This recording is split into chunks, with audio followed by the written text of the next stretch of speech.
Iniciamos el segundo video de presentación de temas de la unidad 4, esta vez referido a la cuestión del niño, la niñez, la infancia. ¿Es lo mismo? Sin duda,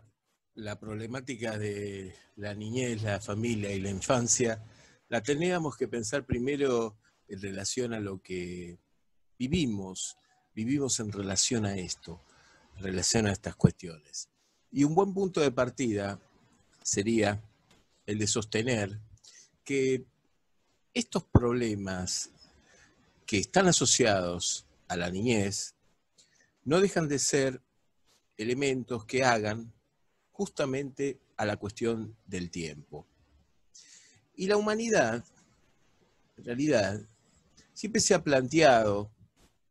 no solamente la cuestión del tiempo en tanto pasado y futuro, sino en cuanto al origen.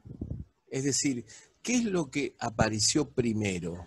¿Cómo se fueron dando estos cambios, esta evolución del individuo que tiene su nacimiento, tiene su crecimiento y su muerte? Existieron siempre teorías que producían una cierta analogía respecto al paso del tiempo. Es decir, teorías que asimilaban el origen del universo con un tiempo de configuración. Tendríamos las famosas teorías del Big Bang. También tenemos las teorías de la especie, en donde hay un origen y ese origen significa un cambio permanente entre los individuos de esas especies y las especies en sí. Y por supuesto, la teoría de los cambios en cuanto a desarrollo y en cuanto a crecimiento de la especie humana. Existió una teoría, una famosa teoría del siglo XIX, de un filósofo científico llamado Haeckel, que postuló en 1866 que todo lo referido al desarrollo del individuo, del ser humano, de alguna manera recapitulaba, o sea, que volvía como a generar un mismo desarrollo de la especie. Por eso se llamaba la teoría de la recapitulación. Es decir, que nosotros, en nuestro nacimiento y en nuestro crecimiento, vamos reproduciendo las etapas de cambio y en este caso de evolución que nosotros tenemos en relación a nuestra especie humana. Estas teorías, sobre todo esta, la de Haeckel, hoy en día han quedado en desuso, ya no se plantean estas cuestiones, pero sin embargo queda la idea de que la figura de la niñez encierra el nudo del tiempo de la existencia humana. Es decir, ese niño no solamente que es un presente en cuanto a su existencia, sino que se nos proyecta como la posibilidad de pensar en el futuro mismo, no solamente de ese niño, sino de la vida misma, de la humanidad misma. Por eso decimos que esta idea de niño está asociado a lo que consideramos la vida y el tiempo humano. Pero la pregunta que nos hacemos es, ¿y dónde están los niños? ¿Qué lugar ocupan? Y en todo caso, en esa pregunta de dónde están los niños, obviamente que se encierra también el interrogante de qué hacen los niños, o mejor dicho, qué se hicieron con los niños, qué hizo el adulto con los niños, qué lugar les tenía reservado en su vida. Estas preguntas, que son preguntas, como dijimos siempre, históricas, o que nos remiten a la historia, nos permite entonces diferenciar estas tres dimensiones que vamos a señalar y que señalamos como interrogante. El niño como sujeto, la niñez como fenómeno sociocultural y la infancia como una experiencia histórica y política de la humanidad. En realidad lo que decimos es que cuando hablamos del niño, hablamos de la infancia, hablamos de la niñez, vamos a estar refiriéndonos en ese caso a estos abordajes históricos que van a corresponder a un conjunto heterogéneo de historias, ¿no? Una historia del niño va a ir entrelazada a una historia de la sociedad, una historia de las miradas de los adultos sobre el niño, de esto que dijimos, ¿no? Los lugares que fueron ocupando. Eso significa que también debemos incursionar en lo que es, obviamente, la familia, lo que es las representaciones sociales que fueron variando a partir de la antigüedad hasta llegar a la modernidad. Nosotros tendríamos ahí dos referencias desde el punto de vista histórico, que son la obra de dos historiadores, uno francés y el otro norteamericano. Estos dos autores, Philippe Ariès, con su obra monumental sobre historia de la niñez, y Lyot de Maus, autor de Historia de la infancia, nos plantean como los dos ejes importantísimos para dar cuenta históricamente, no solamente de la cuestión del niño como objeto histórico, sino de la infancia como fenómeno sociocultural. Entre la historia de la niñez, planteada por Ariès como una historia del sentimiento, de ternura hacia los niños que tiene su origen en la modernidad, y esta historia del fenómeno de la infancia, vamos a encontrar este cruce de relaciones que, por supuesto, que nos hace ver la complejidad en la que estos autores han entramado el lugar del niño y el fenómeno de la infancia desde la modernidad. Y cómo una historia de la infancia queda entramado a otro tipo de historias, como la historia de la familia, donde tiene su conexión con las cuestiones inherentes a las relaciones matrimoniales, de pareja, la maternidad, la paternidad, el amor y la sexualidad. Es decir, el niño viene a representar un lugar de cruce de muchas situaciones, muchas acciones que tiene el sujeto moderno respecto a el sentido, al fin de cuentas, que le va a dar a su vida. De ahí que el fenómeno del niño ya en el siglo XX se constituyó como una trama compleja en la que se hace presente esta diferencia que habíamos marcado. La niñez como el lugar, los espacios en los que ese fenómeno ocupa a partir de los procesos de la modernidad. Y cómo esos dispositivos disciplinarios de esa modernidad, en la cual van a estar presentes los saberes y las prácticas relacionadas con el niño, lo que estamos diciendo que es el origen de las disciplinas pedagógicas, las disciplinas psicológicas, las disciplinas sociológicas, configuran en relación al niño, al sujeto niño, unas funciones que van a estar acorde justamente a sus procesos de subjetivación y disciplinamiento, que, como vamos a ver, va a tener que ver con aquellos lugares en donde los niños adquieren funciones y sentidos propios. El hogar, la escuela y, en condiciones socialmente desfavorables, los reformatorios o simplemente la calle. Si nosotros hacemos una rápida, un rápido paneo por la historia, nosotros tenemos que plantear que en la antigüedad, la niñez no estaba precisamente concebida en esa complejidad que, como vimos en el esquema anterior, tiene que ver con nuestros tiempos modernos. En realidad no había una especial dedicación, como por ejemplo en la civilización griega, a lo que tenga que ver con el niño, con la edad. Prácticamente no se lo tenía en cuenta y prevalecía esas formas de crueldad sobre los hijos, sobre los niños, sobre los recién nacidos,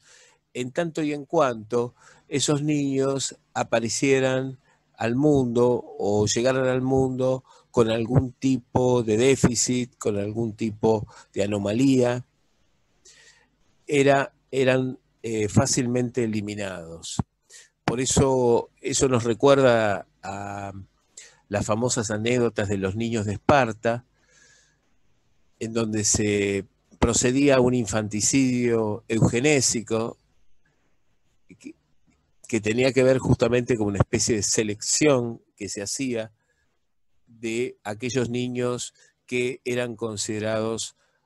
nacidos en condiciones óptimas, físicas, y que podían servir como soldados a Esparta. Los que no reunían esas condiciones, lamentablemente, eran eliminados. La situación puede ir cambiando en Roma, sobre todo porque aparece, como dijimos en la clase anterior, la idea del famulus, o sea, de la familia. Ahí la figura del niño va a estar justamente ligada a la figura del pater. Y es a partir de ahí que, desde el punto de vista de una historia del derecho, se incorpora esa relación en tanto relación genealógica de la transmisión simbólica de la emblemática pater filium, es decir, la idea de herencias, la idea de que había una generación que debía tener justamente los emblemas de las generaciones mayores, y ahí es donde se producía esa figura llamada patria potestad. El padre transmitiendo ese simbolismo del lugar de hijo en el interior de una familia. En la Edad Media desaparece ese incipiente concepto de niñez que podíamos encontrar en la civilización romana, y aparecía esta figura del infans, que en francés significa lo que no tiene discurso, lo que no puede ser dicho. Es decir, la Edad Media, con su fuerte connotación teocéntrica, no solamente que generaba una ausencia de interés por los niños, como niños en sí, sino que los colocaba en un lugar metafórico, divino, en el que aparecía ligado, digamos, su destino, su futuro, solamente en calidad de adultos, en tanto que los niños eran criaturas que había que cuidar y había que esperar que crezcan. Los grandes cambios sobrevinieron en la modernidad. Fueron cambios muy acelerados, porque efectivamente los tiempos de la modernidad fueron acelerados. En síntesis, podemos decir que se comienza a reconocer la singularidad de la niñez, la singularidad del niño, a partir justamente de esa diferencia con el adulto. Ya no eran tan considerados a inicios o a fines del siglo XIX como los adultos pequeños, sino que comenzaban a tener una especificidad. Y a partir de esa especificidad se fueron convirtiendo en sujetos de estudio, en objetos de disciplinas, que empezaban a indagar acerca de esa naturaleza distinta desde el punto de vista de su psicología, de su lugar y de sus capacidades justamente para crecer. Es decir, aparecía esa idea del sujeto en desarrollo. Esto fue muy importante porque colocaba a la figura del niño en un lugar ya de una atención pública que todas las naciones del siglo XX comenzaron a tener. A tal punto que muchos movimientos pedagógicos, feministas, liderados por mujeres, acentuaban este interés por el niño, a tal punto de que una famosa escritora y feminista sueca, Ellen Key, había vaticinado que el siglo XX iba a ser el siglo de los niños, porque el interés de las sociedades en cuanto a su desarrollo y en cuanto a su bienestar como nación, tenía que estar depositado en justamente la preocupación y el esfuerzo por lograr que las nuevas generaciones se construyan, digamos, una civilización mejor, y en el caso de Ellen Key, pensada en términos de igualdad y en términos de una justicia social.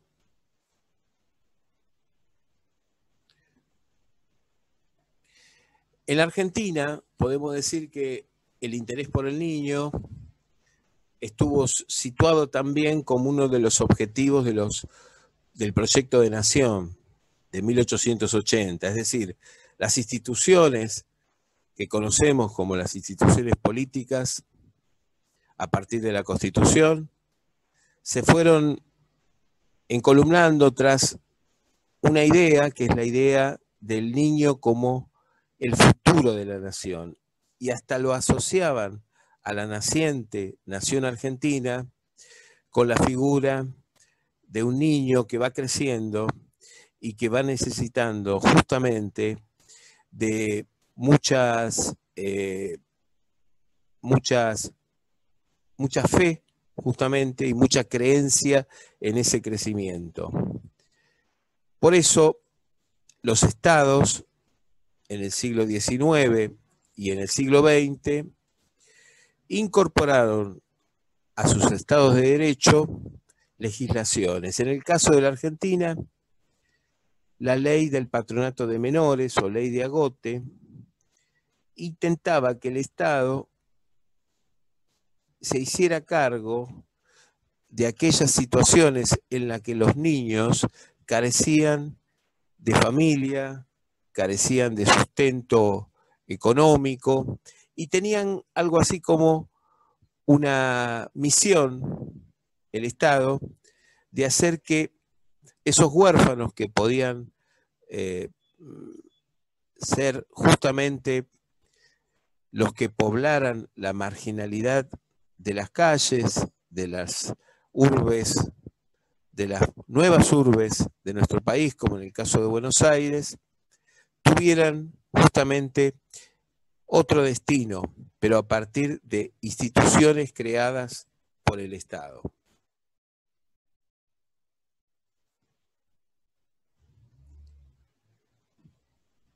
En el caso de la Argentina, entonces, la complejidad del esquema, como ven, se limita justamente a que esta figura de la niñez va a constituir, a su vez, lugares específicos donde podríamos encontrar a los niños en este entramado social. El niño tenía una función que era la función de educarse, y por eso el lugar específico era la escuela. A su vez, el cuidado de su salud, el cuidado de su bienestar, iba a estar ligado efectivamente con una especialidad de la medicina, la pediatría, y aquellas otras especialidades que apuntaban justamente a la pedagogía y a esta medicina infantil. Eso significa que podemos dejar delineado, digamos, a manera de síntesis, cuál era la complejidad, volvemos a repetir, de este entramado entre lo que significaría la niñez, la infancia y el niño. Quedan definidos, como habíamos dicho, lugares de existencia del niño, a partir justamente de esta transformación que se produjo en cuanto a la percepción de lo que es el niño y la niñez. Por ejemplo, esta prevalencia que se va a hacer en el siglo XIX y después decididamente en el siglo XX del hogar y de la escuela. Ahora bien, estos lugares también van a tener que ver justamente con esa necesidad que tenían los estados y las naciones modernas de colocar a la niñez casi como una garantía de continuidad de las estructuras sociales, de los presupuestos morales, inclusive de las capacidades futuras para el crecimiento de esas naciones y esas instituciones. Es por eso que decimos que el niño se convierte no solamente en un objeto de conocimiento para las disciplinas modernas de estas naciones, sino también como un objeto de intervención disciplinar. Esto es, los estados convocan a las diferentes disciplinas que puedan estar asociados a partir de esos conocimientos que tienen a este tipo de problemáticas. ¿Por qué? Porque aparece en el concierto, digamos, de las sociedades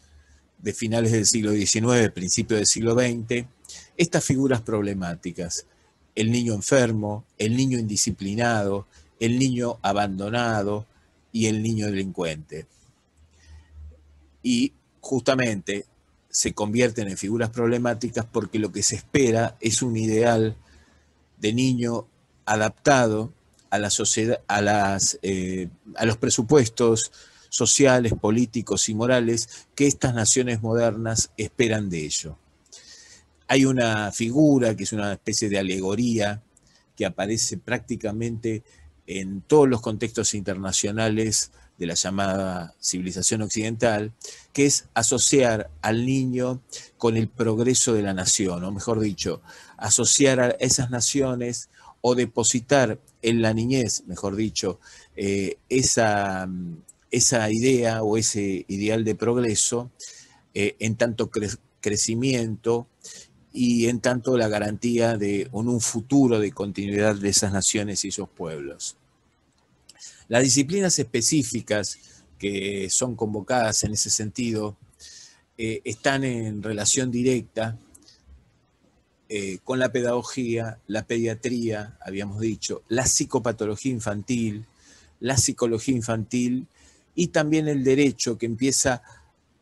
a ser pensado como el resguardo de la justicia o de los marcos legales, mejor dicho, para que el Estado produzca algún tipo de protección respecto a ese futuro del niño. El marco legal que nos atañe a nosotros respecto a la niñez va a tener que ver con esta ley, la ley de patronato de menores o la llamada ley Agote de 1919. Aquí vamos a encontrar fundamentalmente esta ley pone en consideración a estas figuras problemáticas del niño. el niño abandonado, el niño indisciplinado, el niño que debe ser resguardado por parte del Estado para garantizar su educación, su bienestar físico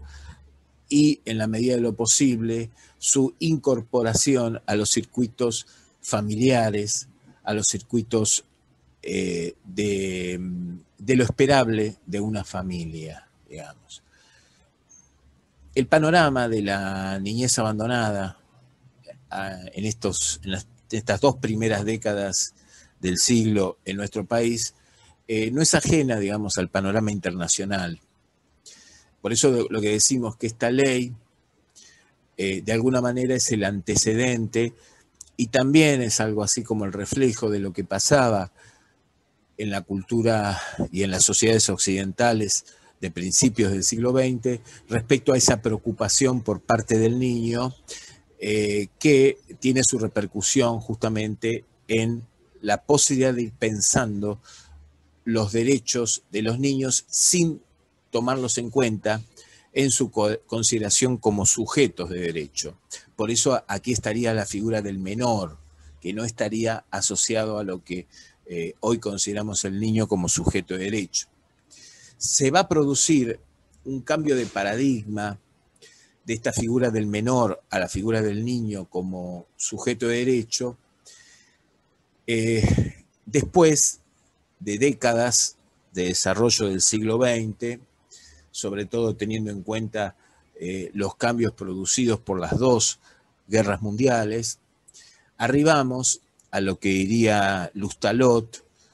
a el final del siglo XX, donde aparece este paradigma de los derechos humanos, que tiene su punto de conexión con esta temática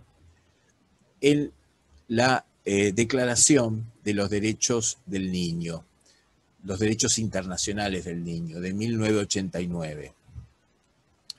En nuestra reforma constitucional de 1994, el Estado argentino adhiere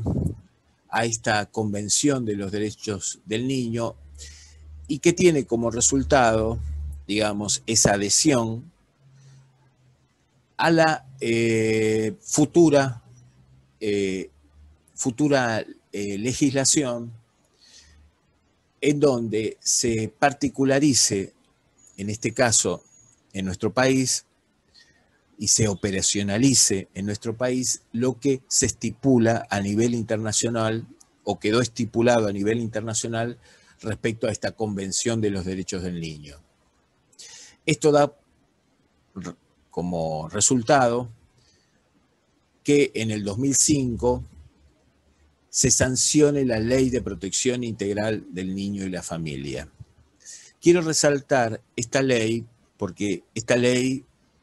que ya lleva 15 años en vigencia, se fue adecuando en cada una de las provincias y se podría decir que es el punto principal a tener en cuenta en todo lo que a nosotros nos concierne, como vamos a ver, en las problemáticas psicojurídicas que se plantean respecto a la cuestión del niño y la familia. A ver, para decirlo rápidamente, es la dimensión legal del fuero de familia. ¿Por qué decimos esto? Porque es esta ley de protección integral del niño y la familia la que después es tomada en cuenta y prácticamente es algo así como la ley que va a iluminar el nuevo Código Civil del 2015, en la que están prácticamente integrados algunos aspectos que ya están estipulados en esta ley del niño y la familia y que se concentra en esta idea principal que es considerar al niño como sujeto de derecho, considerarlo como el único bien tutelado respecto a las problemáticas de familia y justamente atender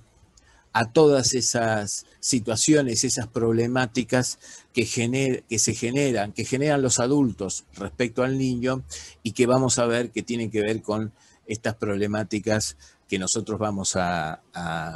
a presentar como las problemáticas de abuso sexual infantil y maltrato infantil. Fundamentalmente, esto se produce, habíamos dicho, porque el niño como sujeto de derecho nos plantea una subjetividad específica del niño. Y aquí, haciendo una conexión con lo que son los saberes de la psicología del niño, vamos a encontrar una línea teórica importantísima que da fundamento a esta idea de que hay una subjetividad específica del niño, aquella que nos plantea el psicoanálisis a partir de Freud, que nos plantea la psicología evolutiva a partir de Piaget y el aporte de Vygotsky. Esos serían algo así como los tres elementos, tres marcos teóricos, perdón, a tener en cuenta que fundamenta esto de la especificidad de la subjetividad del niño. En ese sentido, las problemáticas específicas del niño lo vamos a encontrar que están relacionadas fundamentalmente con esto que habíamos dicho, los vínculos y sobre todo los lazos familiares, los lazos afectivos con los adultos. Al ser protegido por el derecho para la sociedad y para los adultos, siempre es prioridad desde el marco legal, desde la dimensión subjetiva singular y sobre todo desde nuestra intervención disciplinar, ya sea desde el campo pedagógico, del campo psicológico o psicojurídico, médico y también desde el campo asistencial o inclusive del trabajo social. Es decir, los dispositivos de intervención disciplinar van a tener en cuenta como punto principal esta idea del niño como sujeto de derecho y del niño como el único bien tutelado. Por consiguiente, a partir de ahora que vamos a incorporar y vamos a trabajar en lo específico estas dos problemáticas de abuso sexual y maltrato infantil, vamos a decir que esas dos problemáticas van a estar originadas en los espacios ocupados por los niños, es decir, la familia, la escuela, los espacios públicos en sus diferentes variedades, y cuya responsabilidad es la de los adultos. En tanto los niños son sujetos de derechos, beneficiados por el Estado de Derecho, y su actual legislación va a sancionar y poner en transgresión a los autores de estas afrentas. Bueno, dicho esto, vamos a presentar esta problemática del abuso sexual y maltrato infantil a partir de la presentación de la bibliografía.